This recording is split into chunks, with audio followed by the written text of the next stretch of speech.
Часто используешь этот хэштег, но если ты желаешь втянуть Россию в войну, ответь для себя. Готов ли ты наблюдать за этой войной, не глядя в монитор, а своими глазами, сидя в окопе? Думаешь, до этого не дойдет? Ты ошибаешься. Спровоцировать ввод российских войск на Украину – это важнейшая задача для Соединенных Штатов. Одна из целей США – списать крах экономики Украины на Россию. Давайте будем реалистами. Украину не возьмут в состав Евросоюза, а кредиты МВФ не помогут экономике восстановиться. Но как только на Украину войдет наша армия, Россию можно будет обвинить во всех бедах украинского народа. Ведь это из-за России перестали платить пенсии и пособия. Из-за России разрушена вся промышленность. Эта Россия забрала у украинцев их европейскую мечту. Конечно, можно выполнить требования диванных генералов и ввести войска. Но как это будет выглядеть для мирового сообщества? А вот как.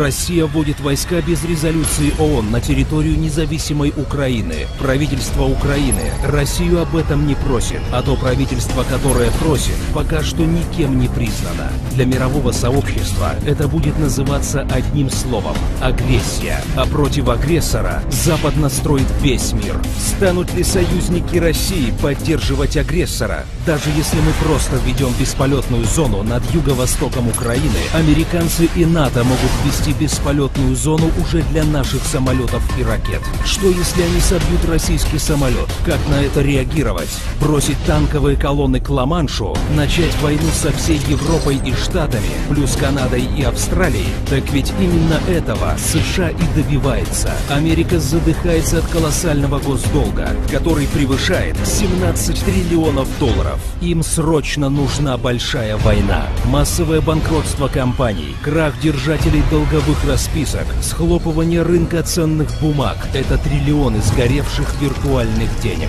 Госдолг обнулится, ВПК и экономика штатов получат новые заказы со всего мира. Это их шанс избежать неминуемое банкротство.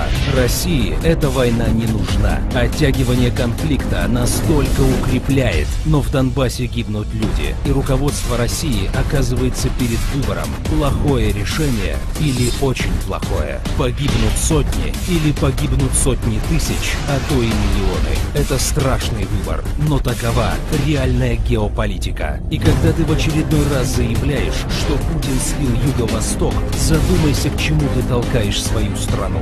Если ты не готов с оружием в руках защищать интересы своей страны, хотя бы не нагнетай истерию. В геополитике нет места эмоциям.